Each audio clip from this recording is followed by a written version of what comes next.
बुढ़ी माँकर बढ़िया बढ़िया घरोई रोसे टिप्स। तो रोसे टिप्स गुड़िक जानिले आम रोसे बहुत सहजरे आ शीघ्र करें। आसतु डेरी नक आज रही सुंदर भिडियो को आरंभ करवा।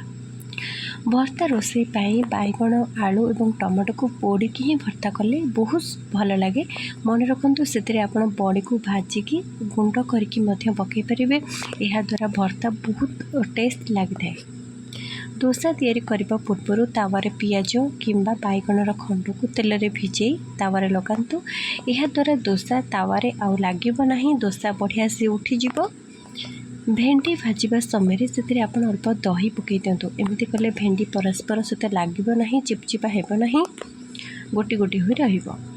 मेथी परोटा को अधिक स्वादिष्ट करने हेले सेतिरे टिके बेसन मिसातु। यह परोटार स्वाद को 2 गुणा बढ़ाई दी थाए। रोसे घर को प्रत्येक दिन गरम पानी लेंबू रस और डिटर्जेंट पकाई पोछीदेले रोसे घरे मशा माछी असरपा हेबे नहीं। आउ नीट एंड क्लीन सबुबले रोसे घर को रखा कथा, जेहेतु रोसे घरे आमे खाद्य प्रस्तुत करती। चाउल को धोइबा समय से आप अल्प लुण पकई दिंतु। यह द्वारा भात धला आउ सफा देखा जाए। ग्रीन मटर को एक प्लास्टिक पॉलिथिन में रखी फ्रिज रे रखीदेले अधिक दिन पर्यंत ग्रीन मटर फ्रेश रही है। पूरी बनैबा समय ताकू बेलिबा पूर्व अटा को चकटिकी फ्रिज रे 10 मिनट रखिकी ताकू बेलिकी छाणीदेले पूरी अधिक आउ तेल टाणी न थाए। बंधा कोबी को प्रथमे काटिकी भल भाव सुखाई 10 रु 15 दिन पर्यंत यह सुरक्षित करके रखिएब। यह परे आपण चिप्स पकोड़ा कि पकुड़ी व्यवहार करें। कटलेट मध्य एथिरे बनै पारिबे। जदि आपण माने मक्का मंजी पाउछंती ताहले मक्का मंजी को सुखाई गुंड करके सेतिरे रुटी तैयारी करी खाइले किडनी आउ जख्मा रोग भल होइथाए। सिमला लंकार भजा कि तरकारी तैयारी करुले लंकार मंजी को बाहर कर दिंतु। यह द्वारा भजा कि तरकारी स्वादिष्ट हो पार। मंजी केबे आपण कैप्सिकम मंजी तरकारी भजा पकातु नहीं। तरकारी को अधिक स्वादिष्ट करने हेले तेल गरम होगा पर से डालचीनी गुंड गुजराती और अलैच पकई मसला कसतु। देखिए तरकारी अधिक स्वादिष्ट होगा सहित मसलार बास्ना आहरी अधिक बढ़ीज। डाली रोसे करने पूर्व डाली को किसी समय पानी रे बतुराई रोसे करंतु। यह कले डाली आपणकर शीघ्र सीझीज और जल्दी हो गैस मध्य कम खर्च हो।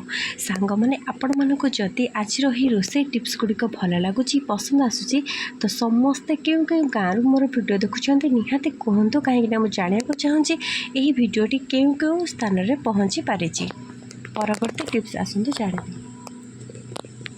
नरम नरम एंडुरी पिठा करने चाउल बिरी सहित मेथी मंजी को पकाई किसी समय बतुराई दिंतु और तापर यह ग्राइंडिंग करंतु। यह द्वारा एंडुरी पिठा बहुत सॉफ्ट तैयारी होता है। सबुज पनीपरिबा तरकारी करने समय से खाइबा सोढ़ा पकातु नहीं। यह खाद्यर विटामिन को शीघ्र नष्ट कर दिए। जदि पिठार आण आपणकर बड़का रही जाइए आण खटा नहापाई से 5 ରୁ 6टा कंचा लंका को पकई रखु। यह द्वारा आपण आण खटा हो न थाए। डालमा छुंक आपड़ जिते करुँच से समय तेल रे पान मधुरी मिसातु। देखिए डालमा आहरी अधिक स्वादिष्ट हो।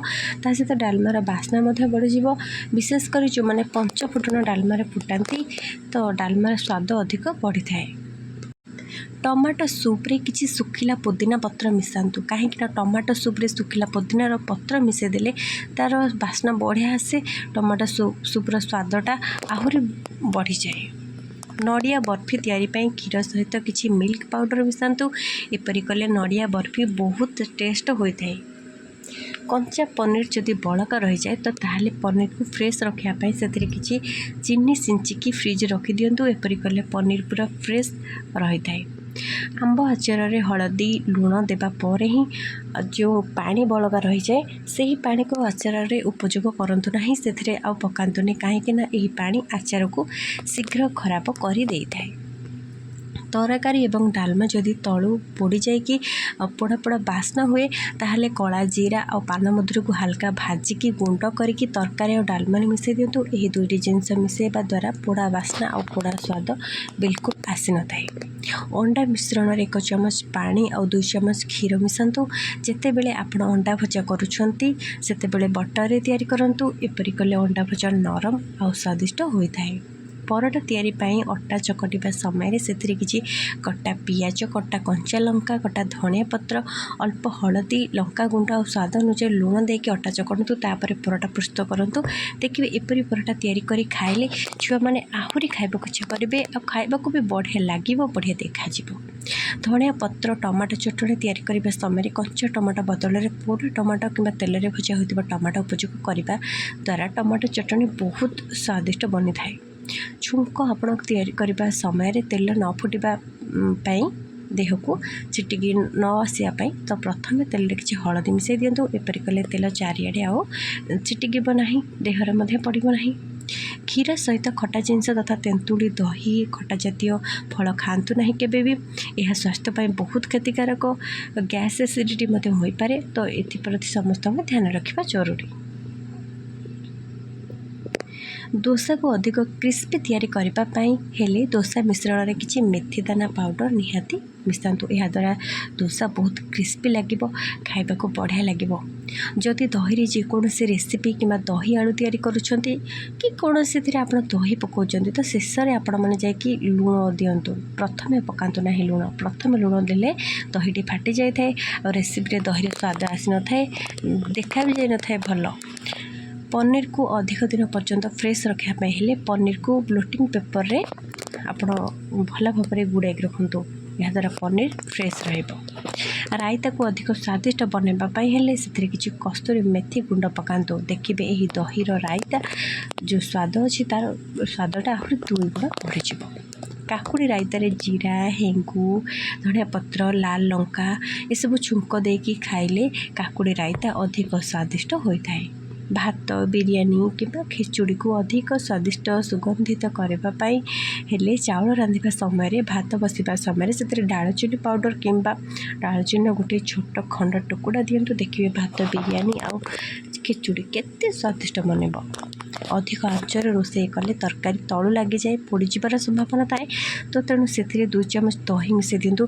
दही मिसैबा द्वारा पोड़ा दुर्गंध आउ आसी न थाए। पनीपरिया रोषे करने समय प्राकृतिक रंग बजाय रखापी रांधिबा समय 1 चमच चीनी मिसै दिंतु। देखिए पनीपरिया पूरा नेचुरल रहिबो, तार रंग जमिति सेमिति ही देखाजिबो। जदि आपण बादाम को क्षीर सहित खाइबापी भिजाइबा को भूली जाउछन्ते ताहले बादाम को 1 कप गरम पानी रे 30 मिनिट पर्यंत भिजै दिंतु। देखिए चोपा अति सहजरे आपनकर बाहरी जिवो। सीरा तैयारी करने समय जदि सीरा बासनर तल भाग लगी जाए ताहले सीरा तैयारी होतिबा बासन चारिपाखे तेल किंबा घी लगातु। यह द्वारा चीनी सीरा बासन लगनी, बासन मध्य शीघ्र शीघ्र सफा हो। क्षीर फुटेबा समय जदि छिंडी जीवार संभावना थाए तेबे अल्प टिके बेकिंग पाउडर मिसै दिंतु। यह द्वारा क्षीर आ छिंडी न थाए। गरम दिन जदि बरफ शीघ्र जमीवा चाहते ताहले फ्रिज रे गरम कर उषुम पानी को बरफ पे व्यवहार करंतु, कारण गरम पानी साधारण जल अपेक्षा शीघ्र ठंडा हो जाए। जदि अंडा अल्प फाटी जाए थाए, अंडा सिझाइबा जदि चाहते ताहले पानी रे 1 छोट चमच भिनेगार देके फटा अंडा सिझाई देले अंडार तरल अंश बाहर को आसी न थाए। प्रथम फूलकोबी को तेल रे भाजिकी से किसी बेसन, अदा रसुण पेस्ट, हलदी गुंड, लंका गुंड और स्वाद अनुसार लुण देकी फूलकोबी भजा को भल भाव गोलाई तेल में छाणी खाइले फूलकोबी अधिक स्वादिष्ट बनी थाए। एमती थे बनैकी खाते देखिए बढ़िया बढ़िया टेस्ट लगुच। तो आपण मैंने यही वीडियोटी जो मैंने भी देखिले शेष पर्यंत समस्त हृदय बहुत बहुत धन्यवाद। तो आपण मैंने क्यों स्थान वीडियो देखुं मत निहाती दयाकर कहे कमेंट रे ये वीडियोटी मोर क्यों स्थान में पहुँची पारे मुझे जानवा चाहूँगी। आउ जो मैंने प्रत्येक दिन एमती शिक्षण वीडियो देखा चाहूँच निहाती आम चैनल को सब्सक्राइब कर आ सांग मानक वीडियोटी शेयर कर जहाँद्वारा से सब कथा जानीपर। आज ये रही जय जगन्नाथ, धन्यवाद।